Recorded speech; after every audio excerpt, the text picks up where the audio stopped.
pessoal, eu sou Andréa Zambel e hoje vamos falar Prática Civil, Respostas do Réu.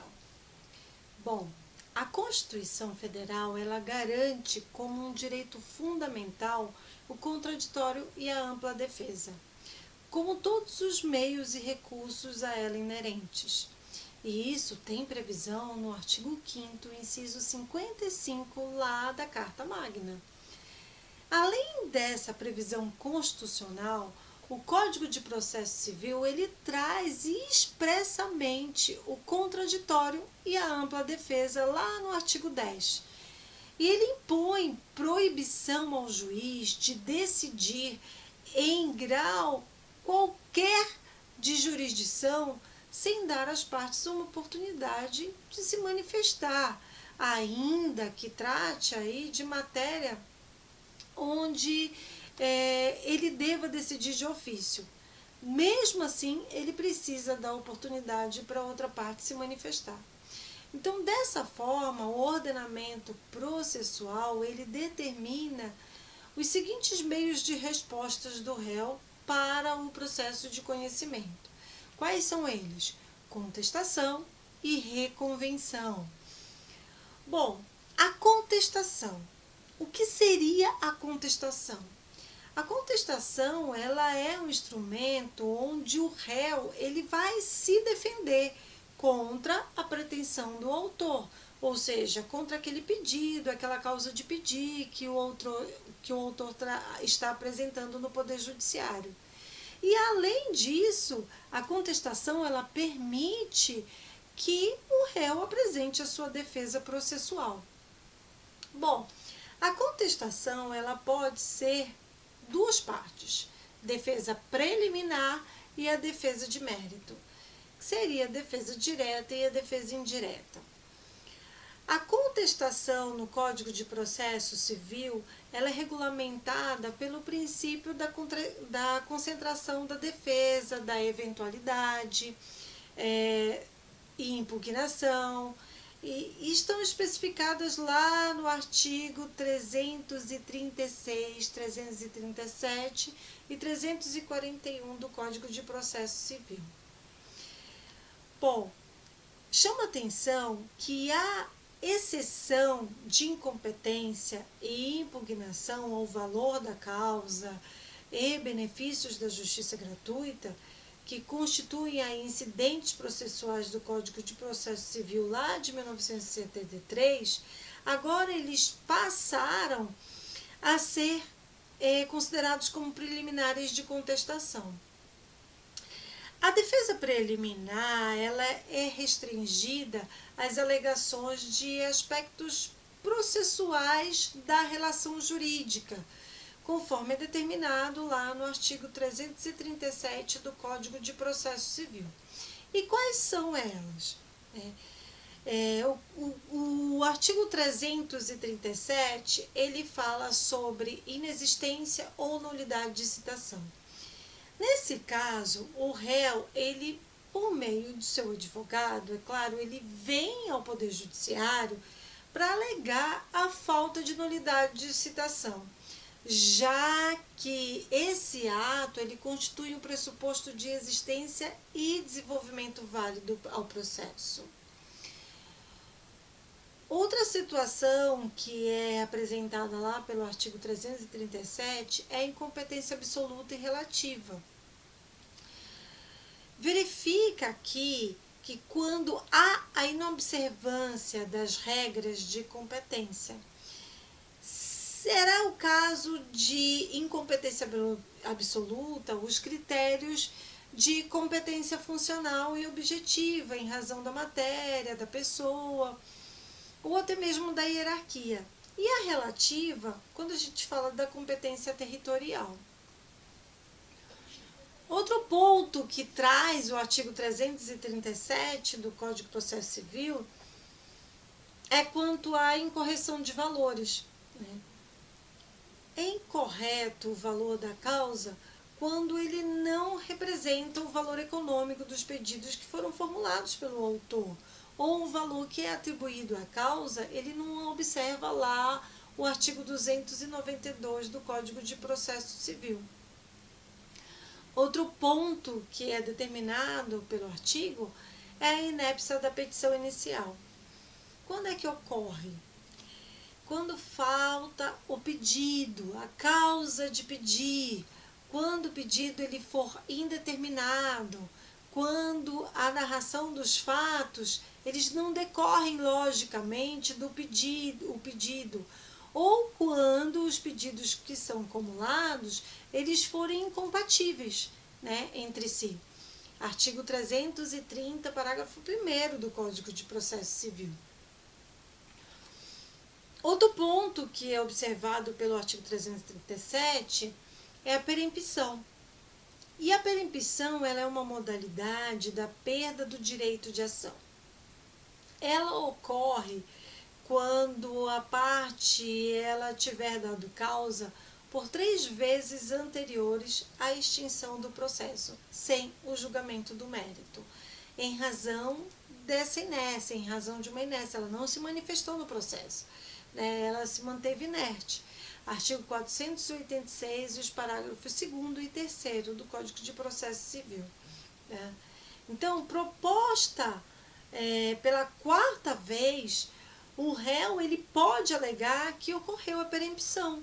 Né? Consequentemente, a ação ela deve ser extinta sem o julgamento do mérito. Outro ponto observado lá no artigo 337 é a litispendência. Gente, verifica aqui que quando a parte ela repete a ação idêntica à outra que já se encontra em curso no Poder Judiciário, ela ainda não encerrou, ela está em andamento. A ação ela é considerada idêntica à outra quando ela tiver as mesmas partes, as mesmas causas de pedir, o mesmo pedido, conforme determina o artigo 337, parágrafo 2º do Código de Processo Civil. Outro ponto é a coisa julgada.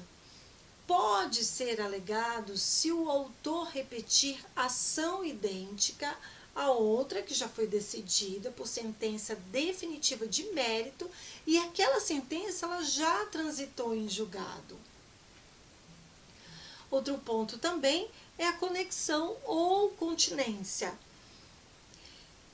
É quando por uma identidade de causa de pedir ou objeto do processo, ele deve haver a reunião do processo com o outro que já está em andamento, que já está em curso, ele já foi dado entrada, ele ainda não foi decidido, tá? Para o fim que sejam julgados aí os processos simultaneamente. Outro ponto é a incapacidade da parte, né, que é defeito de representação processual ou falta de autorização, artigo 73 do Código de Processo Civil. Convenção de arbitragem, o réu ele pode alegar a existência de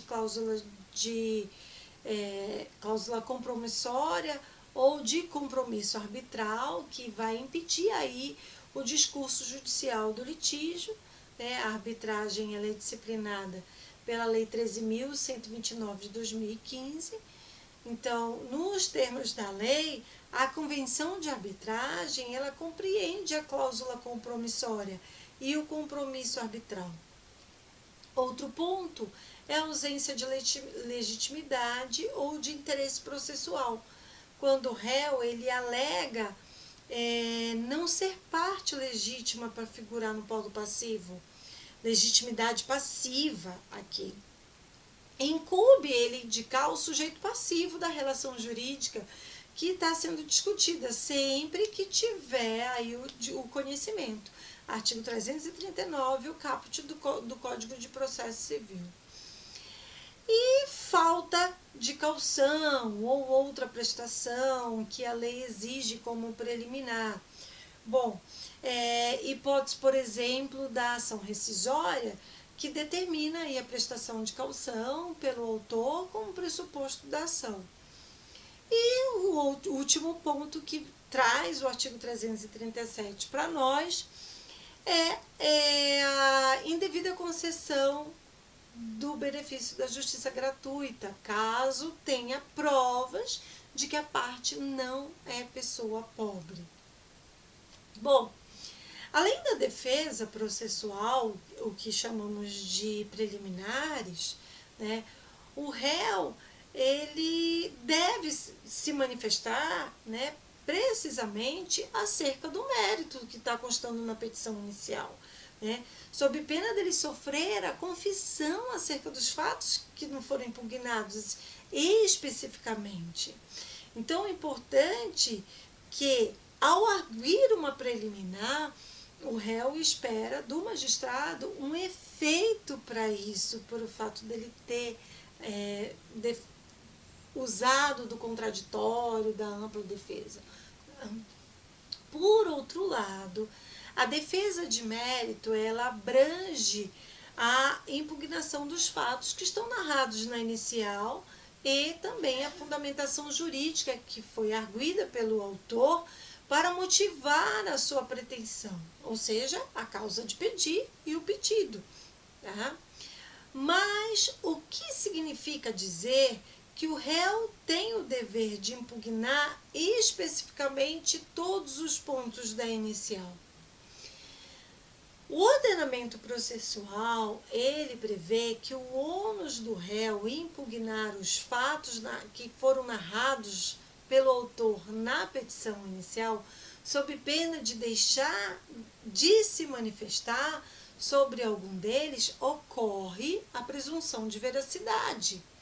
Eu vou entender que aqueles fatos que foram narrados lá na inicial, eles são verídicos. Então, salvo se o fato que foi narrado na petição inicial depender de prova por um instrumento público e o autor deixou de apresentar esse documento na petição inicial.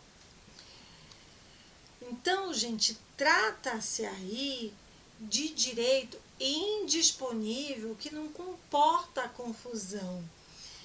Ou ainda quando a interpretação do conjunto da contestação permite a conclusão de todos os fatos que estão sendo impugnados. O ônus da impugnação específica não se aplica aos membros do Ministério Público e dos advogados dativos, e nem aos curadores especiais, artigo 72 do Código de Processo Civil, porque eles podem elaborar uma contestação por uma negativa geral, tá? Conforme tem previsão contida no artigo 341, parágrafo único do Código de Processo Civil. O advogado dativo e o curador especial, muitas vezes, eles desconhecem a parte ré, eles desconhecem o réu, já que ele foi citado fictamente, né? E por essa razão, ele não tem condições de fazer uma contestação impugnando especificamente cada ponto, cada fato que foi apresentado na petição inicial. Então, basta o advogado indicar na petição que a contestação ela está sendo feita por negativa geral. E aí, dessa forma, todos os fatos narrados na petição inicial serão tidos como controversos. Pessoal, eu volto a repetir. Contestação de negativa geral somente para curador especial e advogado dativo.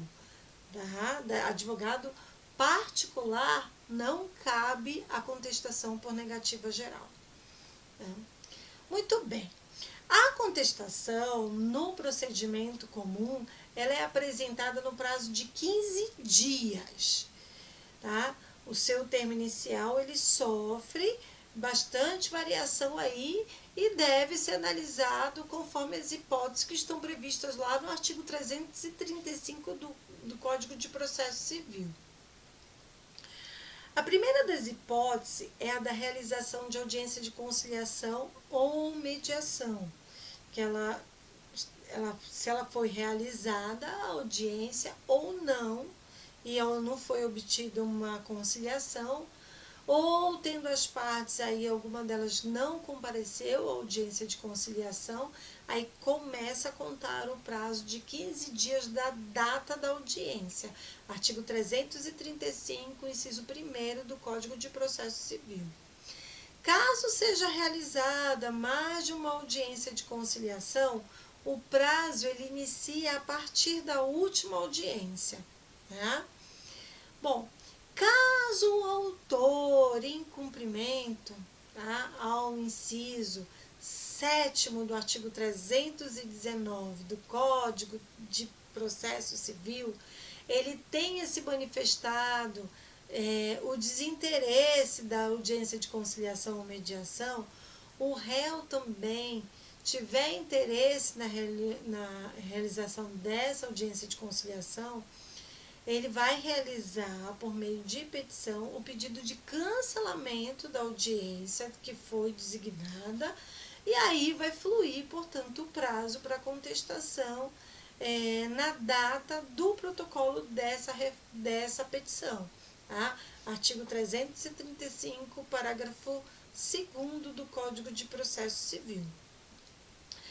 Existindo aí mais de um réu, gente, quando a gente fala de litisconsórcio passivo, e todos eles manifestam desinteresses por meio de um pedido de cancelamento de audiência, artigo 334, parágrafo 6º do Código de Processo Civil, o termo inicial para a apresentação da contestação, ele vai fluir para cada um da data de sua respectiva petição. Artigo 335, parágrafo 1º do Código de Processo Civil. Já nos demais casos, que estão lá no artigo 335, parágrafo 3º do Código de Processo Civil, o prazo da contestação ela começa a correr de acordo com as formas que estão previstas no artigo 231 do Código de Processo Civil. Gente, na forma de citação que tem previsão no artigo 231 do Código de Processo Civil, havendo mais de um réu, o prazo para contestação ele vai começar a partir da realização do último evento citatório de todos os demais. Ou seja, em caso de litisconsórcio passivo com citação pelos Correios, o prazo de 15 dias ele começa com a juntada do último aviso de recebimento, 231, parágrafo 1º do Código de Processo Civil. Nos procedimentos especiais, pode haver os prazos específicos para apresentar aí a defesa. Tá? Bom, outra resposta do réu, outro mecanismo de resposta do réu é a reconvenção. A reconvenção ela é uma medida processual que possibilita o réu a se manifestar aí em pretensão própria, né? Conexa, é claro, com a ação principal ou com o fundamento da defesa dele. Artigo 343 do Código de Processo Civil. Bom, a reconvenção, ela é a ação do réu em face do autor que vai ser realizada dentro da própria contestação. E pode o réu propor a reconvenção independente dele oferecer contestação. Artigo 343, parágrafo 6º do Código de Processo Civil. A reconvenção ela deve ser apresentada na própria contestação, na mesma peça, e não em peça avulsa, em peça apartada. Isso acontecia lá no Código de Processo Civil de 1973. Mas agora no Código de Processo Civil de 2015, a reconvenção tem que ser apresentada na mesma peça. Importante eu chamar a atenção que o réu ele pode reconvir sem contestar. É claro que será revel em relação ao mérito, né? A propositura de reconvenção, ela não depende de contestação, tá? Então, só para vocês entenderem, Contestação mais reconvenção, peça única. O réu, ele apresenta sua pretensão dentro da própria defesa. E aí ele pode abrir um capítulo na peça e formular aí o pedido de reconvenção no final e atribuir o valor da causa à sua reconvenção. Quando a gente fala somente de reconvenção, aí eu tenho um modelo de petição inicial, normalmente, que é distribuído, claro, por dependência. Bom, proposta a reconvenção, lá nos termos do artigo 343, parágrafo 1º do Código de Processo Civil, o autor ele vai ser intimado na pessoa do advogado para apresentar resposta no prazo de 15 dias. Resposta da reconvenção. Tá? Bom, gente, essas são as respostas do réu quanto à reconvenção e à contestação. Mas existe uma situação que a gente fala sobre o impedimento ou suspeição. A alegação de impedimento e suspensão, ela deve ser feita por uma petição específica, diferente do que antigamente, lá em 1973, no Código de Processo Civil, ele previa, né, de que de vício deveria ser alegado por exceção. Porém, apesar da alteração em nome técnico da peça, a alegação de impedimento e suspeição, ela não deixou de ser um incidente processual. Ela pode ou não ser recebida no efeito suspensivo. Artigo 146, parágrafo 2º, inciso 1º e 2º do Código de Processo Civil. Bom, nesse incidente processual, o objetivo é arguir a imparcialidade da pessoa do magistrado, é arguir a imparcialidade do juiz, seja pelo impedimento, né, que seria a parcialidade absoluta, artigo 144 do Código de Processo Civil, ou por suspensão, parcialidade relativa, artigo 145 do Código de Processo Civil. A petição com alegação de suspensão ou de impedimento, ela é apresentada no prazo de 15 dias contados da data do conhecimento do fato que ocasionou a quebra da imparcialidade por parte do juiz, sendo possível aí, portanto, a qualquer tempo no grau de jurisdição. A petição, ela é endereçada ao próprio juiz suspeito de imparcialidade e cabe a ele acatar a arguição e, consequentemente, determinar a remessa dos autos ao seu substituto legal.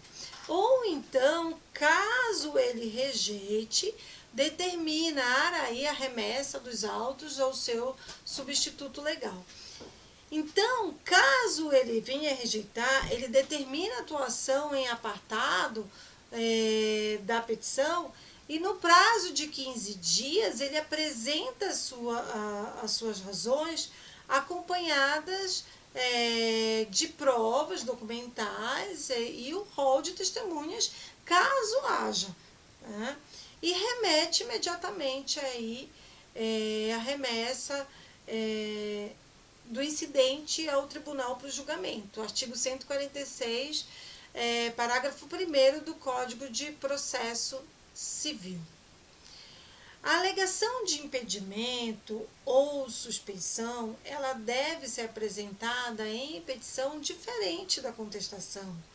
Ela porque se ela for rejeitada pelo juiz no processo, ela vai, por isso que ela é autuada em apartado, né, formando aí um incidente processual, porque ela pode ser rejeitada e o processo correr normalmente, né? Se ela for acatada, como eu falei, o juiz ele vai determinar a remessa